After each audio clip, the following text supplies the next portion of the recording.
Test 6. Section 1. In this section, you'll hear a conversation between two students in the dining hall of the college. First, you have some time to read questions 1 to 4.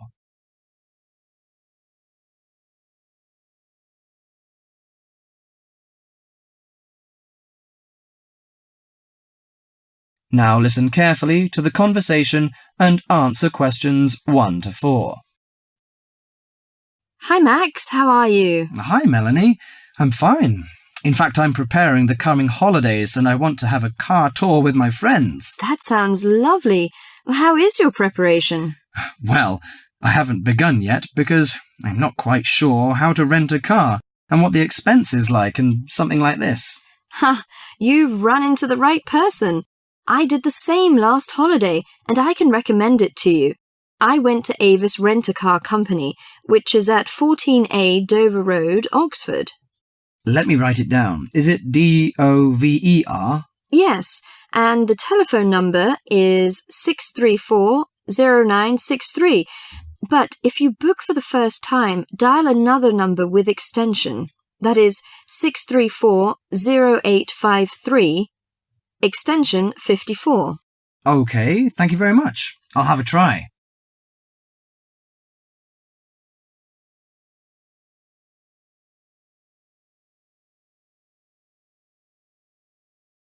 Before you hear the rest of the conversation, you have some time to read questions 5 to 10.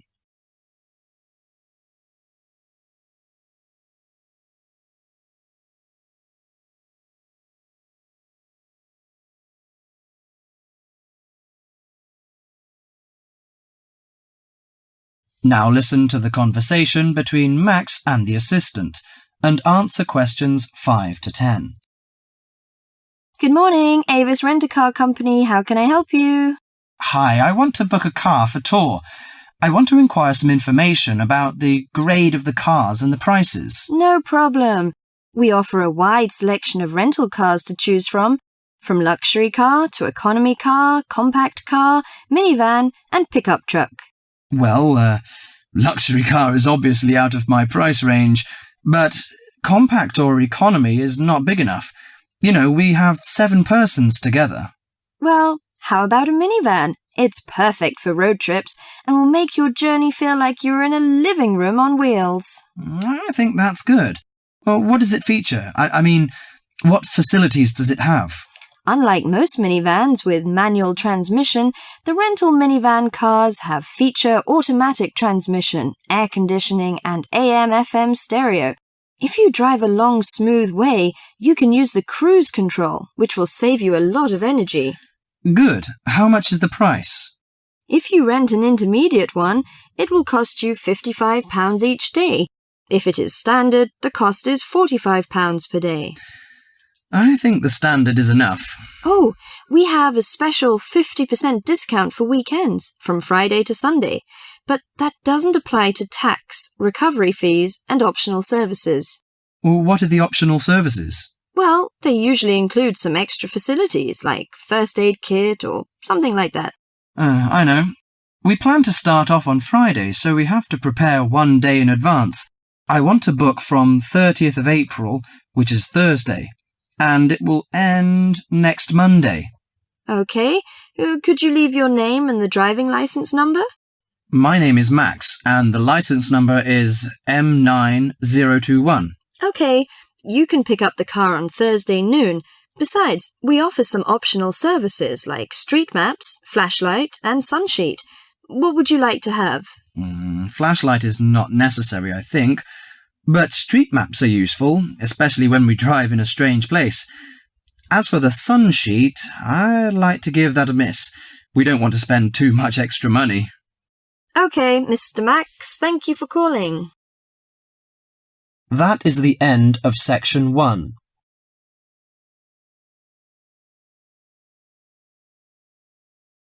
You now have half a minute to check your answers.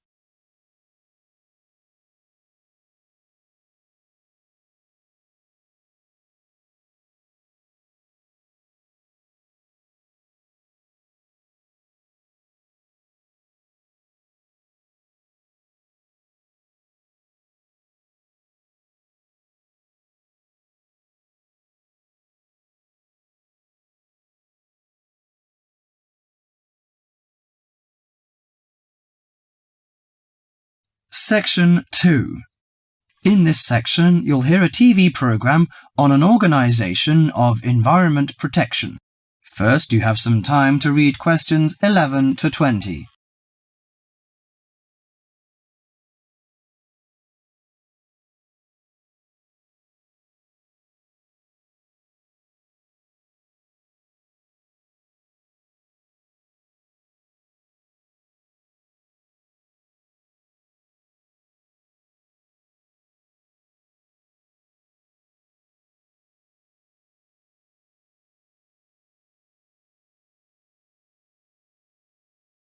Now listen carefully to the tape and answer questions 11 to 20. Today in our studio is Sue Gent, a staff member of Clean Up Australia. Thank you, Tony. As we know, the mission of Clean Up Australia is to inspire and work with communities to clean up, fix up and conserve our environment. Now, we are launching Say No to Plastic Bags campaign. The focus is to enable shoppers and retailers to reduce the number of plastic bags handed out at checkouts. How much do you know about plastic bags? Plastic is a recyclable resource. They are manufactured from non-renewable resources like oil and gas. The embodied petroleum energy contained in 8.7 checkout bags is enough to drive a car 1 kilometre. If plastic is not recycled, this embodied energy is lost from the resource chain. An estimated 36,700 tonnes of plastic bags are disposed of in landfill sites throughout Australia each year.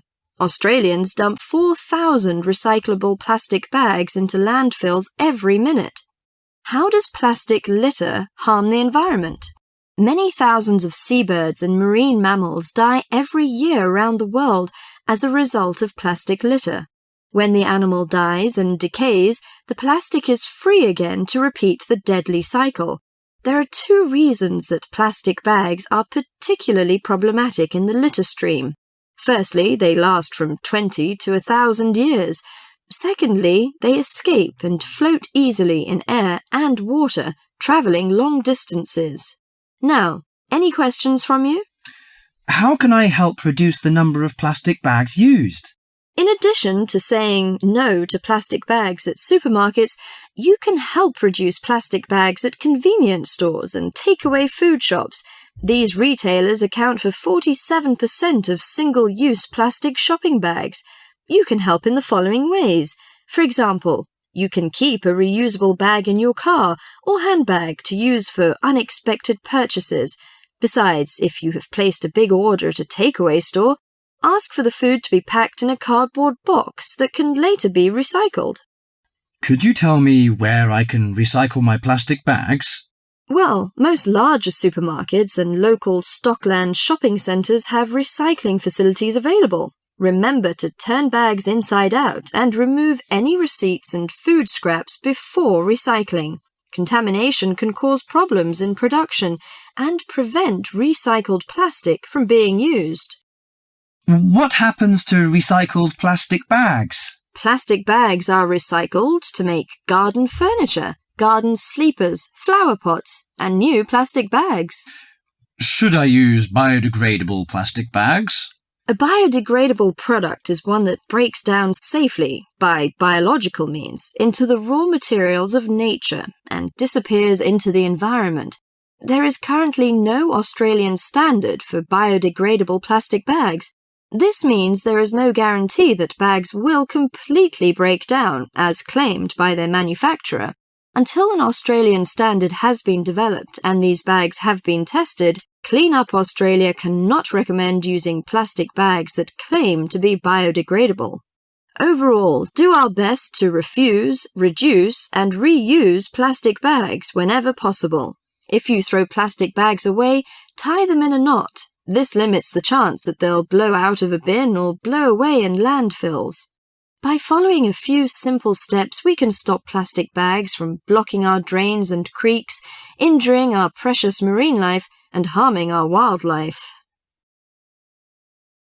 That is the end of Section 2.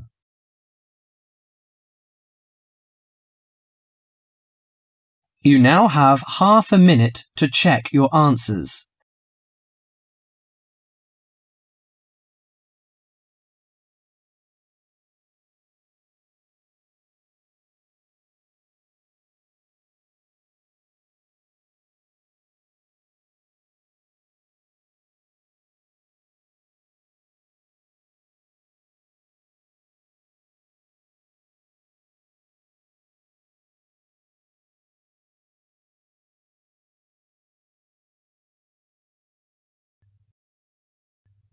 Section 3.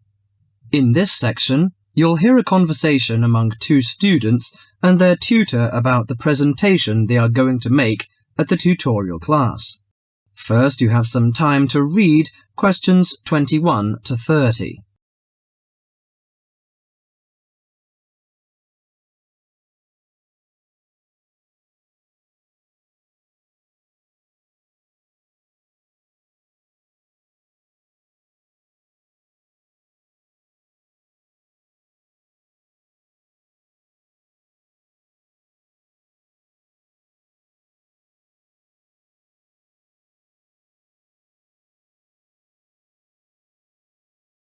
Now listen carefully to the conversation and answer questions 21 to 30. Right, Jason and Karen. How are your presentations for the next tutorial class? I feel a bit nervous. I haven't done that before. Although many of my classmates in the same tutorial group have finished theirs. But I think them a little uninteresting because they just read out their notes. I hope mine will be more attractive It seems you have a higher demand for yourself. As for me, I have no sense of uneasiness because I made one last semester, but I feel no sense of satisfaction about it. It lacked strong arguments, I think. How much did you get for the last presentation, Jason? 83% actually, but my goal for the next one is over 87%. It's pretty good. What is your topic for this one? Strategies for reading. I feel my biggest problem is in the reading speed, rather than vocabulary, which is most students' problem, though. I am slow, especially in reading articles on my major courses. They are complex and dull. Have you found any effective methods? Well, I am not quite sure. I suppose to skim the books or articles is a good approach. Yes, by skimming the book first, you get the choicest parts. It saves a lot of time. You don't have to read every word of the passage, but you have to learn to read certain parts intensively. Yes, I include that in my presentation. There is one thing I'm not clear yet.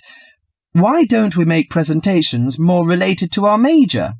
Once you learn to write clearly, read analytically, and listen to lectures effectively, you'll begin professional tutorials.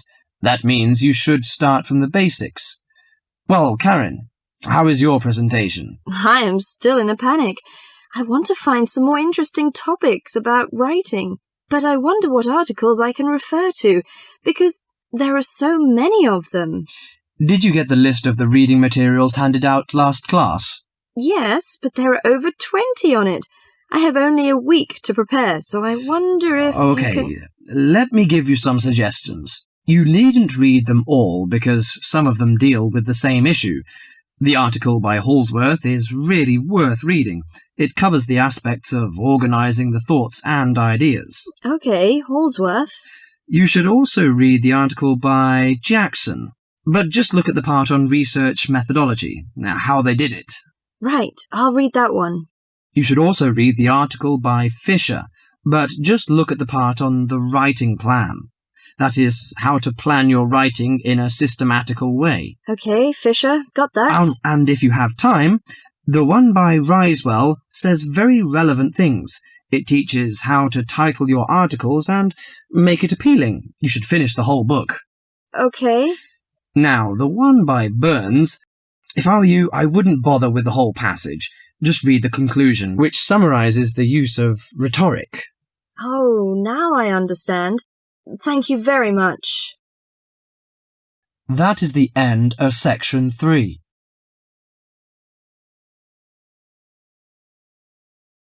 You now have half a minute to check your answers.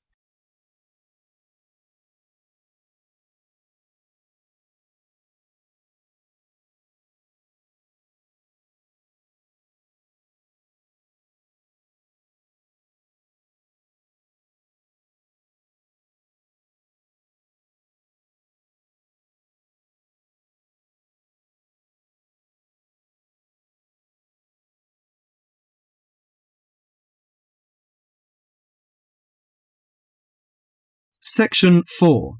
In this section, you'll hear a lecture on Coral Reef. First, you have some time to read questions 31 to 40.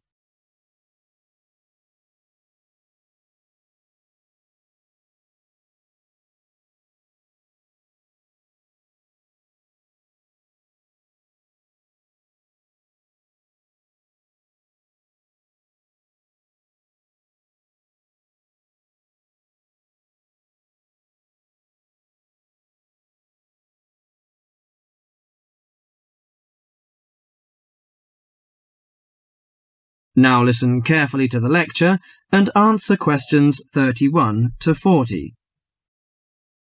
Do you fancy diving in the wonderful world of coral reefs, green sponges, colourful fish and red crabs? It is a rich garden beneath the waves. But how much do you know about the corals? Are they animals or plants? What are the threats to coral reefs? Today, Mr. Tim Harford, Executive Director of the Coral Reef Alliance, is going to introduce the facts about coral reefs. Good afternoon, everyone. Coral reefs are one of nature's most magnificent creations. It is filled with thousands of unique and valuable plants and animals. Over 1/4 of all marine species depend on healthy coral reefs. Humans also depend on coral reefs. These marine ecosystems are the primary source of food and income for millions of people, a vast repository of valuable chemical compounds and medicines, and a natural wave barrier that protect beaches and coastlines from waves and storms. Coral is actually the exoskeletons of coral polyps. Made from limestone, these skeletons build up over time, forming the reef. New corals are born each April.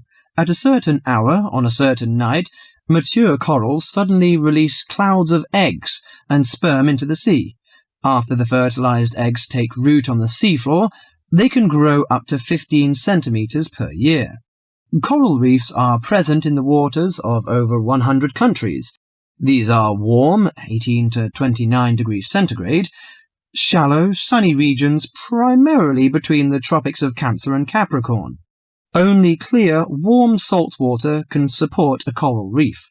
And because sunlight is crucial to the reef's survival, the water must also be shallow. The algae that grow on coral provide much of the coral's food. In deeper water, algae cannot get the sunlight they need to grow. Most coral reefs are in the tropics because natural conditions there are perfect. In their modern form, coral reefs have thrived on Earth for over 50 million years. In recent years, however, more than 11% of the world's reefs have been lost, with another 16% severely damaged during the El Niño event in 1998. Up to 32% of coral reefs may be destroyed by human activities in the next 30 years if we do not take action now. Corals and coral reefs are extremely sensitive.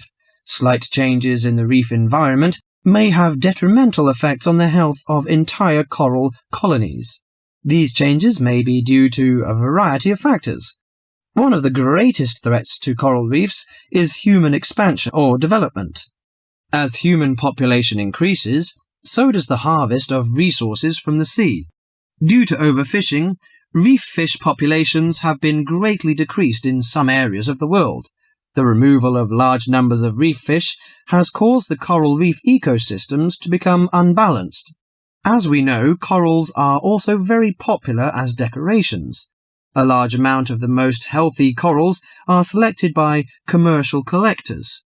They sell the corals to souvenir shops, where a large number of tourists wait to purchase them as decorations or souvenirs.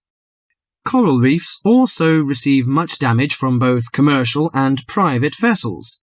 The leakage of fuels into the water and the occurrence of spills by large tankers are extremely damaging to local corals. Although much of the coral reef's degradation is directly blamed on human impact, there are several natural disturbances which cause significant damage to coral reefs. The most recognized of these events are hurricanes or typhoons, which bring powerful waves to the tropics. These storm waves cause large corals to break apart and scatter fragments about the reefs. Home to a diverse community of creatures, coral reefs are underwater treasure chests of color and activity. Predators and prey swim and crawl among the coral in nature's never-ending dance of life and death. This lively, fascinating world beneath the waves is just waiting to be explored. That is the end of section 4.